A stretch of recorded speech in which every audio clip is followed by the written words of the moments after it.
Horror कहानियां थी। गाना। आज 20 सालों बाद रमेश अपनी दुल्हन नैना के साथ अपने गांव के अपने पुराने घर आता है। सभी लोग बहुत खुश थे। रूपा भी अपनी बहू का स्वागत करने में लगी थी। पर ये क्या, रूपा जैसे ही अपनी बहू की आरती उतारने जाती है, अचानक से तेज हवाएं चलने लगती है। घर की लाइट चली जाती है और आरती का थाल का दीपक बुझ जाता है। माँ, ये सब क्या हो रहा है? अचानक से ये मौसम कैसे बदल गया? अरे बेटा, ये गांव है। गांव में अक्सर ऐसा ही होता है। किसी भी वक्त मौसम बदल जाता है और कभी भी लाइट चली जाती है। दीपाली बेटा, किचन से मोमबत्तियां तो ले आ। रूपा के कहने पर दीपाली किचन में मोमबत्ती लेने जाती है। लाइट ना होने की वजह से घर में काफी अंधेरा था, इसलिए दीपाली अपने फोन का टॉर्च ऑन करती है और टॉर्च ऑन करते ही उसे महसूस होता है जैसे कोई उसके सामने से गुजरा हो। मुझे ऐसा क्यों महसूस हुआ कि मैंने अभी यहाँ किसी को देखा? क्या सच में यहाँ कोई था या ये सिर्फ मेरा वहम था? अरे दीपाली बेटा, मिले कि नहीं मोमबत्ती? हाँ माँ, बस अभी लाती हूँ। दीपाली सारी बातों को भूलकर मोमबत्ती जलाती है और जैसे ही मोमबत्ती लेकर वापस बाहर जाने के लिए पीछे मुड़ती है तो उसके सामने एक 10 साल की छोटी बच्ची खड़ी होती है। उस बच्ची की एक झलक देखते ही दीपाली डर जाती है और जोर जोर से चिल्लाने लगती है। तभी अचानक से लाइट आ जाती है। दीपाली की आवाज सुनकर शंकर और छोटा भाई पवन उसके पास पहुंचते हैं। क्या हुआ दीपावली बेटा? पापा, मैंने किसी को देखा। दीदी यहाँ पर कोई नहीं है। अंधेरे में वहम हुआ होगा आपको। अब चलो, दरवाजे पर भैया भाभी कब से खड़े हैं। दीपाली भी इसे अपना एक वहम समझकर सबके साथ बाहर चली जाती है, जहां वो लोग अपनी भाभी का स्वागत करते हैं। नैना अपने पैरों से कलश को गिराकर थाल में पैर रखती है और घर के अंदर जाती है। सब घर के अंदर चले जाते हैं। भाभी, मैं आपकी ननद नहीं, आपकी छोटी बहन और फ्रेंड की तरह हूँ। इसलिए कभी भी आपको ये लगे कि भैया आपको सता रहे हैं तो आप उनकी शिकायत मुझसे कर देना। भाभी भैया की शिकायत करे या ना करे, पर मुझसे और माँ से तेरी शिकायत जरूर करेगी। सभी आपस में बैठकर हंसी मजाक कर रहे थे। नैना भी घूंघट किए अपने बिस्तर पर बैठी थी। वो सब आपस में बात कर ही रहे होते हैं कि तभी उन्हें एक अजीब डरावनी आवाज सुनाई देती है और कमरे की खिड़की अपने आप ही खुल जाती है। मुझे इसीलिए गांव पसंद नहीं। गांव में ऐसी ही डरावनी आवाजें आती हैं।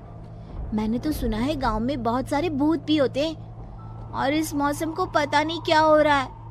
मुझे तो बहुत डर लग रहा है। मैं तो अपने कमरे में जा रही हूँ सोने। बाय भाभी, हम कल बात करेंगे।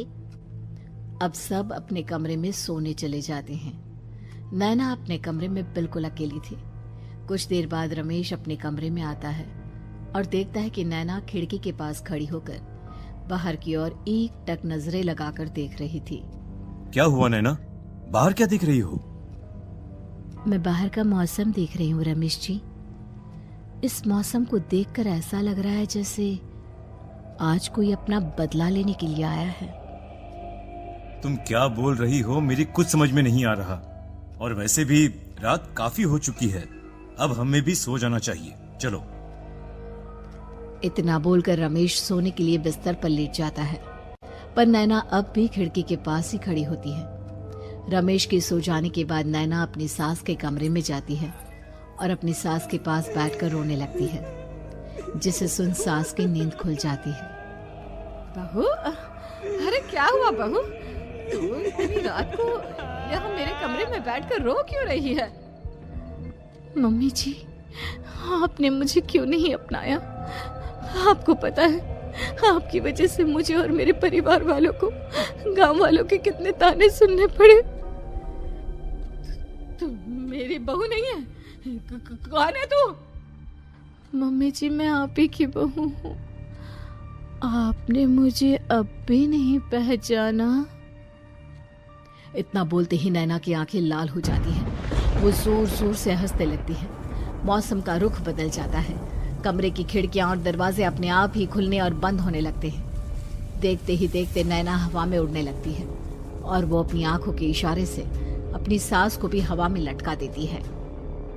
तेरी वजह से मुझे और मेरे घर वालों को ताने सुनने पड़े। तूने जो पाप किया है, तुझे उस पाप की सजा मिलेगी और अब तेरी इस गलती की सजा तेरा पूरा परिवार भुगतेगा। इस तरह से नैना बड़ी ही बेरहमी से अपनी सास को मार डालती है और आराम से अपने कमरे में जाकर सो जाती है। अगली सुबह जब घर वालों को कमरे में रूपा की लाश मिलती है तो उन लोगों के पैरों तले जमीन खिसक जाती है। कल तक माँ बिल्कुल ठीक थी, फिर अचानक ऐसा क्या हुआ रात को कि माँ हम सबको छोड़कर चली गई। सारी गलती मेरी है। बेटे की शादी की खुशी में मैं ही रात को घर वापस नहीं आया और चला गया अपने गांव के दोस्तों से मिलने। अगर रात को मैं अपनी रूपा के साथ होता तो शायद आज वो हमें छोड़कर न जाती। घर में शोक का माहौल पसर गया था, पर नैना को इस बात से कोई फर्क नहीं पड़ रहा था और ये बात कहीं ना कहीं पवन को भी समझ में आ रही थी। अब ऐसे ही कुछ दिन बीतते हैं और 1 महीने के अंदर ही अंदर शंकर की भी मौत हो जाती है। पहले माँ छोड़कर चली गई और अब पिताजी। क्या हो गया है हमारे घर को? पता नहीं किसकी नजर लग गई है। भैया ये घर सही नहीं है। हम जब से इस घर में आए हैं कुछ न कुछ बुरा ही हो रहा है। हमें यहाँ से वापस शहर चले जाना चाहिए। जहाँ रमेश, दीपाली और पवन का रो रो कर बुरा हाल था, वहीं नैना अपने कमरे में बैठी आराम से मेकअप कर रही थी। दीदी मुझे तुमसे कुछ बात करनी है। मुझे लगता है कि इन सब के पीछे भाभी का हाथ है। पवन तू ये सब क्या कह रहा है? तू होश में तो है ना? अगर भैया भाभी ने तेरी ये बकवास बात सुन ली तो उनके दिल पर क्या गुजरेगी? तू भाभी पर इतना बड़ा इल्जाम कैसे लगा सकता है? दीदी आप खुद ही देख लो ना। हम जब से इस घर में आए हैं सब कुछ बदल गया है। शादी से पहले नैना भाभी ऐसी बिल्कुल नहीं थी, पर अब वो किसी से बात नहीं करती। ज्यादातर अकेले अपने कमरे में ही रहती है और कभी उनसे बात करो भी तो न जाने कैसी अजीबोगरीब तरह की बातें करने लगती हैं। तू पागल हो गया है? आप समझती क्यों नहीं है दीदी? देखो ना, हमारे घर में मौत का सिलसिला शुरू हो गया है, पर भाभी को कोई फर्क नहीं पड़ रहा। वो अभी भी मेकअप कर रही हैं, आराम से खाना खा रही हैं। और दीदी आपको पता है, जिस रात माँ की मौत हुई थी ना, उस रात मैंने भाभी को माँ के कमरे में जाते हुए देखा था। पवन की बातें सुन अब दीपाली के मन में भी शक पैदा होने लगता है और वो इस बारे में रमेश से बात करती है। रात को सब साथ में बैठकर खाना खा रहे थे, तभी कौन हो तुम और तुम ये सब क्यों कर रही हो? क्यों सबकी जान ले रही हो? रमेश जी, ये आप क्या कह रहे हैं? मैं भला मम्मी जी पापा जी की जान क्यों लूंगी? मैंने कब कहा कि तुमने माँ पापा की जान ली? नैना, तुम तो मेरी पत्नी हो, तुम थोड़ी किसी को मारोगी। नैना, तुम नैना ही हो ना? रमेश की ये बात सुनते ही नैना खाना छोड़कर गुस्से में सबको देखने लगती है। नैना की गुस्से भरी आंख को देखकर तीनों भाई बहन डर जाते हैं। तभी नैना जोर जोर से हंसने लगती है। मैं तो हूँ आपकी पत्नी गौरी। गौरी का नाम सुनते ही रमेश के होश उड़ जाते हैं। आखिर कौन है ये गौरी? क्या है इस घर और घर वालों का राज?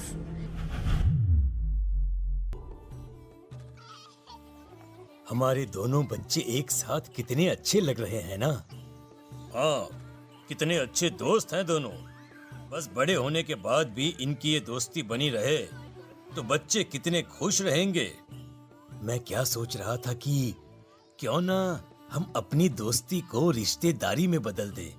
मैं अपने बेटे रमेश की शादी तेरी बेटी गौरी से करना चाहता हूँ।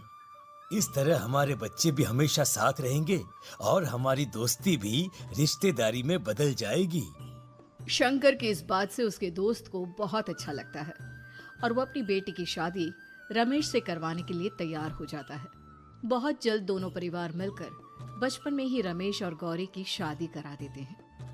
अरे शंकर, अपने बच्चों की शादी करवा कर हमने अपनी दोस्ती को रिश्तेदारी में बदल तो लिया, पर मैं चाहता हूँ कि अपनी गौरी का गौना 2 साल बाद करूं, ताकि वो थोड़ी समझदार हो जाए। अरे हाँ दोस्त, बिल्कुल, हमें कोई दिक्कत नहीं है। इसी तरह समय बीतने लगता है। समय के साथ शंकर का कारोबार तरक्की पकड़ लेता है और 2 साल बाद शंकर अपने पूरे परिवार के साथ शहर में शिफ्ट होने की तैयारी कर लेता है। जब यह खबर उसके दोस्त को पता चलती है तो वो शंकर से बात करने उसके घर जाता है। शंकर, 2 साल पूरे हो चुके हैं और अब तू शहर भी जाने वाला है। मैं सोच रहा था कि तेरे शहर जाने से पहले गौरी का गौना कर दूं, ताकि तू अपनी बहू को अपने साथ लेकर जा सके। ये तू कैसी बातें कर रहा है? रिश्तेदारी बराबरी वालों से होती है, और वैसे भी अब मेरा बेटा या मेरा परिवार कोई भी इस रिश्ते को नहीं मानता। ये तू कैसी बातें कर रहा है दोस्त? जब हमने अपने बच्चों की शादी करवाई थी तब हम दोनों ही एक बराबर थे। पिछले 2 साल में तेरा कारोबार थोड़ा सा अच्छा क्या चल गया तो पुराने रिश्ते ही तोड़ देगा। देख भाई, ऐसा मत कर। अगर तूने मेरी बेटी को अपनी बहू के रूप में नहीं अपनाया तो कोई भी मेरी बच्ची से शादी नहीं करेगा। अरे उसकी जिंदगी बर्बाद हो जाएगी। यार देख, वैसे भी बाल विवाह तो कानून मान्यता नहीं देता, फिर मैं कैसे दे दूं? तू अपनी बेटी के बड़े होने पर उसकी शादी किसी दूसरे लड़के से करवा देना। वैसे भी तब तक ना उसे और ना ही गांव वालों को ये बात याद रहेगी। मेरे बेटे को बख्श दे मेरे भाई।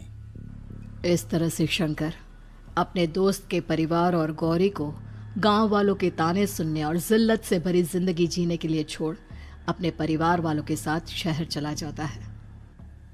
अरे इनकी गोरी में ही कोई दोष होगा, तभी तो लड़के वालों ने इनकी बेटी को अपनी बहू के रूप में नहीं अपनाया और उसको यहाँ छोड़कर शहर चले गए। अब कौन थामेगा ऐसी लड़की का हाथ? अरे पता नहीं कैसा आदमी है जो गांव वालों के इतने ताने सुनकर भी सर उठाकर गांव में चल रहा है। अरे अगर मेरी बेटी के साथ ऐसा हुआ होता ना तो मैं तो शर्म के मारे मर ही जाता। हाँ, दिन रात लोगों की नजरों में अपने लिए ग्रहण देख और सबके ताने सुन सुन अब गौरी के पिता हिम्मत हारने लगते हैं और एक रात गौरी के माता पिता खुदकुशी कर लेते हैं। ये सदमा गौरी भी सहन नहीं कर पाती और उसकी भी मृत्यु हो जाती है। तुम्हारे परिवार की वजह से हम लोगों ने अपनी इज्जत और जान गंवाई। इसका बदला तो तुम्हें चुकाना पड़ेगा, वो भी अपनी जान देकर। हंसते हुए अब नैना हवा में उड़ने लगती है। नैना अब पूरी तरह से बदल चुकी थी। गौरी की आत्मा उसके शरीर पर हावी हो चुकी थी।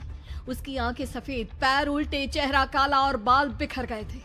अब गौरी अपनी शैतानी शक्तियों से घर के हर कोने को अपने काबू में कर लेती है और सीधी दीवार पर जाकर चिपक जाती है।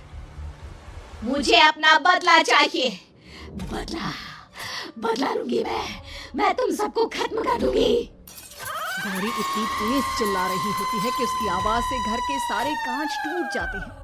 सामान इधर उधर गिरने लगता है और ये सब देखकर तीनों भाई बहन के होश उड़ जाते हैं। बचाओ, भागो भागो। उन तीनों को अपनी जान बचाने के लिए यहाँ से वहां भागता देख गौरी जोर जोर से हंसने लगती है। तभी दीपाली घर से बाहर निकलने लगती है, जिसे देख गौरी गुस्से में अपनी शक्तियों से तुरंत घर का दरवाजा बंद कर दीपाली को हवा में उड़ा देती है। बाहर भागी थी, मुझसे बचकर भागना चाहती है? कोई नहीं बचेगा, आज तुम सब मरने वाले हो। अचानक घर में भूतिया आवाजें गूंजने लगती है, तेज हवाएं चलने लगती हैं। सोफा, टेबल, कुर्सी सब हवा में उड़ने लगता है। ये सब देखकर रमेश, दीपाली और पवन की रूह कांप जाती है। घर में ये सब होते हुए और अपनी बहन को हवा में उड़ते हुए देख रमेश और पवन को भी समझ में नहीं आ रहा था कि वो क्या करे, कैसे अपनी जान बचाए। इतने में गौरी अपनी आंखें दीपाली की तरफ करती है और अपनी शैतानी शक्तियों से उसका गला दबाने लगती है। भागने का बहुत शौक है ना, अब मैं तुझे इस दुनिया से ही भगा दूंगी। इतना बोलकर गौरी दीपाली को उठाकर फेंक देती है और दीपाली दीवार से टकराकर नीचे गिर जाती है। दीपाली के पूरे शरीर में चोट के निशान होते हैं और वो उठ भी नहीं पाती। दोनों भाई भागते हुए अपनी बहन के पास जाते हैं। ये तो बस शुरुआत है, मैं तुम तीनों को तड़पा कर मारूंगी। अरे अरे, पर हमने क्या किया है? हम तीनों भाई बहन तो निर्दोष हैं। गलती तो हमारे माता पिता ने की थी और उन्हें तुम पहले ही मार चुकी हो, फिर हमारे पीछे क्यों पड़ी हो? पवन के इतना बोलते ही गौरी एक हवा के झोंके की तरह उसके पास आती है और उसका गला पकड़कर उसे हवा में उठा देती है और रमेश को गुस्से भरी नजरों से देखती है। गलती मेरे परिवार की नहीं थी, पर सबको मरना पड़ा। मैं किसी को नहीं छोड़ूंगी। गौरी पवन को हवा में उछाल देती है, जिस पर कमरे की छत से टकराकर जमीन पर आकर वो गिरता है। उसके सर और शरीर पर जगह जगह चोट लग जाती है और खून बहने लगता है, जिसे देख अब रमेश से चुप नहीं रहा जाता। गौरी, तुम्हारा गुनहगार मैं हूँ। तुम्हारी शादी मुझसे हुई थी। अगर तुम्हें बदला चाहिए तो मुझसे लो। मेरे भाई बहन को छोड़ दो। तुम मुझे मार दो। मरना तो सबको पड़ेगा।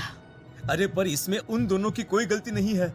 प्लीज, मैं मानता हूँ कि तुम और तुम्हारे परिवार के साथ जो कुछ भी हुआ वो गलत था, पर गौरी, मैं प्लीज मेरे भाई बहन को छोड़ दो। उन्हें तो इस बात के बारे में कुछ भी पता नहीं है।